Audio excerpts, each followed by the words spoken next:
The oil company is at it again, and this one is much closer to home. Evacuated after thousands of barrels of crude oil spilled onto roads. We have an opportunity to ensure that our products, particularly oil and liquefied natural gas, reach world markets and command world prices.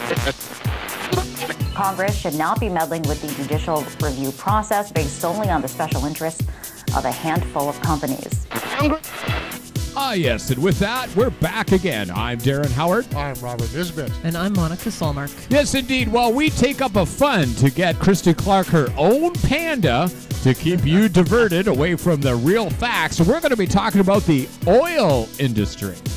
And the environment in general. Yes, we're going to be mocking Monsanto. We're going to be talking about BP. And we're also going to be raising up those things that they want us to forget. This is Radio Free Canada. Welcome to the show. Let's start it out.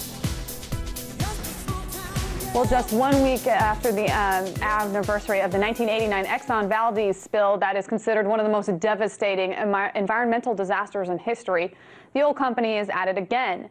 And this one is much closer to home. An ExxonMobil pipeline actually ruptured on Friday, leaking nearly 10,000 barrels of tar sands crude into the small Arkansas town. The streets flowed with black gold. And this isn't the only issue that ExxonMobil is dealing with. Last Wednesday, a train that was reportedly to be carrying tar sands between states actually spilled nearly 15,000 gallons in Minnesota. So that's what happened. They had a train wreck and an oil burst. Yeah. Just to celebrate the Exxon Valdez. Yes, of course. You know, they must have not wanted to mark that anniversary with nothing.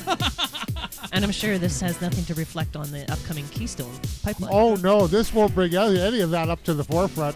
But what we found out was amazing. They're trying to classify it not as an oil spill. Oh, no, because it's tar sands. It's sand. So, you know, it doesn't really technically get covered under the Oil Spill Protection Act.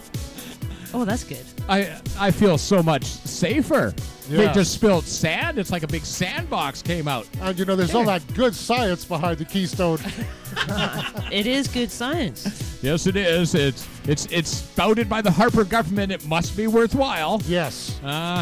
Let's talk about it some more. Jumping right in on the Exxon nightmare that is oil production and, of course, ethical oil. Right here, Radio Free Canada. Giant oil spill in the south. A pipeline rupturing in Arkansas, spilling thousands of gallons of oil, forcing families from their homes on this Easter. ABC's Gio Benitez tonight getting answers from Exxon. This Easter Sunday, 22 families are out of their homes, evacuated after thousands of barrels of crude oil spilled onto roads. We were told pack for 2 days, it'll be cleaned up. Then we were told just this morning that to pack for at least a week. ExxonMobil's 858-mile Pegasus pipeline broke Friday as it transported Canadian crude oil from Illinois to Texas. In an interview with ABC News, ExxonMobil regrets the spill. We're very sorry. This should not have happened, and we apologize for this. We're going to be here until the cleanup is complete. The spill has refueled concerns about pipelines, like the controversial Keystone pipeline, which would transport oil from Canada to the Gulf Coast. Congressman Ed Markey has opposed the plan for years. So all we have to do is pay more, both in terms of money at the gas pump and cost to the environment. Today, Markey told ABC News the Arkansas spill is a troubling reminder of pipeline safety concerns. But ExxonMobil tells us pipelines are still the safest way to move oil. Meanwhile, 12,000 barrels of oil and water have been vacuumed out of that neighborhood. And David, the company says it is still investigating what caused this spill. So the story changes all the way around. Okay, and they apologize. Do you feel better? Yes, I'm so glad that they're sorry this happened. Yeah. Meanwhile, how come they weren't running their pipeline inspection gauge? Yeah, but they... In a 65-year-old pipeline. If you work in the oil industry, you'll know they don't monitor their pipelines that exist. Oh, I know that. When there's a pressure leak drop, they say, oh, well, and they'll sit there for a couple of hours and try to figure out if it's just a monitoring error. Yeah, I think they had to respond fairly quickly to this one because it was in somebody's backyard. Yes, because, you know, we got pictures of that one. what happened directly after that, a group of environmentalists in Seattle went in and chained themselves to the Canadian consulate doors. I know, that was so cool. Okay, so we've got video on that one. The environmentalists Awesome. are choked. I mean, what do you think? Well, I'm choked. And you know what? The story doesn't really cut it for me. Have you ever cleaned oil up off your ever? So actually, the trick was when Exxon Valdez came out, they said, take your hair and take a tub of Vaseline and rub it in your hair, okay? Yeah. So that you got a whole handful in your head. Now try and take it out with one shower. Yeah, exactly. Okay? Yeah. It's impossible. But these guys, now they're trying to get out of cleaning it up. Of course. And they're also restricting the airspace over the spill. So we can't take pictures. Yeah. Okay, that's just the amazing part. But, you know. Ethical oil. Ethical oil. Out of sight is out of mind. That's right. Remember, if Nothing you can't to see here. Hey, they might have a panda. Hey, where's their panda? Did they Hey, think of maybe that? they should truck the pandas down and get them to roll around the oil and maybe soak it up a little bit. That's right. Yeah, good job. Yeah, 10 but million. then yeah. it becomes Oh, a black panda. We're saving those in case we have a tanker leak off our coast. But our federal government has some spin for us. Yes, indeed. Oh, they yes. Minister Joe Oliver are doing things to us that we don't really appreciate. No lubrication in this one. Let's check it out. The federal government is tabling legislation to improve oil tanker safety in BC's coastal waters. It's a move designed to ease concerns over projects such as the Northern Gateway pipeline. But environmentalists say the announcements today are plain insulting. CTV's Louise Hartland has that story. We need a world-class safety system for our waters. With an active shipping lane at his back, the Natural Resources Minister unveils new measures aimed at protecting Canada's coastal waters. We have an opportunity to ensure that our products, particularly oil and liquefied natural gas, reach world markets and command world prices. Oliver and the federal Transport and Infrastructure Minister are in Vancouver touting the 8 measures to strengthen tanker safety along Canada's coasts under the new Safeguarding Canada's Seas and Skies Act. The province's environment critic says measures or no measures, the risks of shipping oil on our coast outweigh the benefit. British Columbians are worried about the costs of a catastrophic oil spill. That risk is posed by the Enbridge Northern Gateway project. We've got a $2 billion fishery, for example, on our coast. None of the First Nations of British Columbia support this project. It lacks a social license in BC. Environmentalists say today's announcement is insulting. I don't see anything that was proposed today as absolving people's fears here. So I think they've just come here with an effort to try and persuade us everything is fine, and it's not. The government disagrees. What we're announcing today is a result of our listening to British Columbians and responding to their concerns. Concerns that environmentalists say can't be washed away with a few new laws. Louise Hartland, CTV News, Victoria. Yeah, we're all trying to jump in real quick on Joe Oliver there. You said there's a parallel? Well, I see a parallel in that they're saying in Canada they're listening to citizens, so they put this together. Well, you know, there's a lot of people talking against Monsanto, and yet they're still saying, oh, these guys are going to help us out. Yeah. Okay. Like it's part of the economy. Of course, you know, because we must bow down to the big corporations. Yeah. Because the economy means corporate profits. And they care about us, those corporations. We always say it all the time around here. If you want to understand the news, just substitute the word economy with the words bank profits, and you'll start to understand how messed up things are and how they're not really reporting the true story. Okay, when you said parallel between these guys and their spin, Joe Oliver and his nonsense, and Monsanto, you have exactly the same thing. Exactly. Okay, you have to wear, you know, hazmat suits to handle their chemicals, but it's okay to eat after it's been on your food. Yeah, right. The Monsanto situation is offensive at best. This is one of the telltale clips. This is one of those ones that makes me bang my head against the table. So let's run it and, you know, use your brains. Well, President Obama this week signed into law a bill that could have huge consequences for the future of food in the country. The Agricultural Appropriations Bill has been dubbed the Monsanto Protection Act by critics of the agricultural giant. And that's because a provision in the law protects genetically modified seed patents from litigation over health risks. So if you get sick, too bad, you can't take it to court.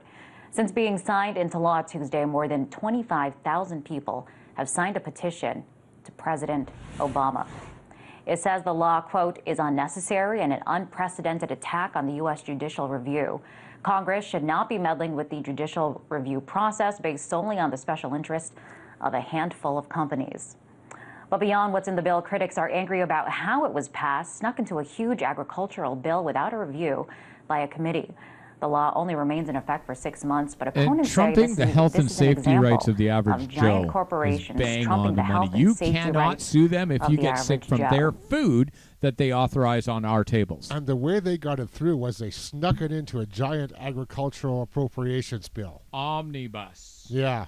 Don't we have omnibuses up here in Canada? As a matter of fact, we got rolled over by 2 of them in the last 2 budgets. Yes, indeed. Yes, but we got a couple of pandas from China. I know. So that offsets. That makes me feel better. I feel better. Remember to get informed. True Food Foundation has got some awesome information on how to avoid GMOs and keep them off your table so that you're safe from the American food production systems. However, we have GMO apples. Yes, we do. And I don't see any legislation against those happening anytime soon. And I don't see anybody from the local, trying to fight it. I'm just wondering what this Monsanto Protection Act means to Canadian consumers, what judicial rights we have from health risks from these products. That's a good question. Do we have any rights? I don't know. Wow, not lately. I'm trying to think. They're trying to erode them as fast as they can. When you don't have any rights against corporate monopolization and infrastructure, it's called fascism. Is that fascism? That's fascism. Smells like it. Fascism is when corporations run the show and you have no rights. We are in a fascist police state right now, but we're going to keep fighting it because we're winning. I'm Darren Howard. I'm Robert Nisbet. And I'm Monica Solmark. Thanks for joining us, and we really appreciate the fact that your eyes are open. You are the solution. We're going to be right back, and we're going to talk about banking and other crimes. We'll be right back after this. It's Radio Free Canada. Turn it up and wake someone up.